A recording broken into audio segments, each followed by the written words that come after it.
L'Europa es defensa, l'Europa és l'orgull de la vila. El Club Esportiu Europa neix el 1907 i neix de la gent, de dos equips humils a tocar de Sagrada Família que s'uneixen per sobreviure, el Provençal i el Madrid de Barcelona. Això era la Barcelona obrera, això era identitat. Cap als anys 20, l'Europa fa el pas clau, arriba a Gràcia, una antiga vila que, tot i formar part de Barcelona, conserva ànima pròpia. I allà no només hi troba un camp, hi troba la seva gent, i des de llavors l'Europa és l'orgull de la vila. Parlem d'una època on el futbol creix a Catalunya com una expressió cultural i l'Europa es converteix en això, futbol popular català. Un club arrelat, català, compromès, no només jugaven, representaven una manera de ser i encara ho fan així. Als anys 20, l'Europa no era petit. Campions de Catalunya, final de la Copa del Rei l'any 1923 i sí, un dels fundadors de la Lliga el 1929.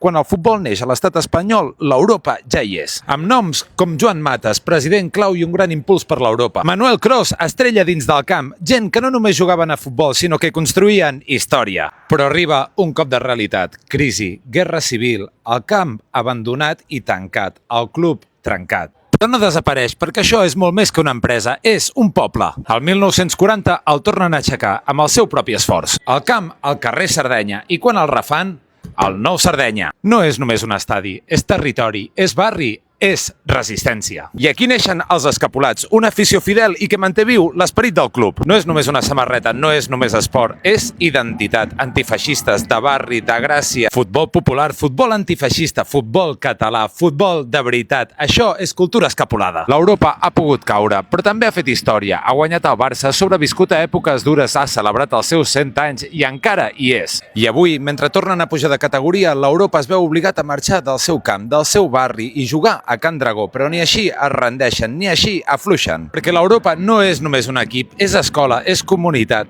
és Gràcia. Un club amb valors, antiracista, feminista, antifeixista, popular i catalanista. Això no és futbol modern, això és futbol amb ànima. I avui, mentre el futbol es ven, l'Europa resisteix, defensant el barri, defensant la seva gent, defensant el que és. Si creus en el futbol de barri, si ets de Gràcia, si ets de l'Europa, si ets dels que no es ven, comparteix i segueix-me, perquè aquesta història encara no ha acabat. Això és el Club Esportiu Europa i això no té preu, no es pot comprar.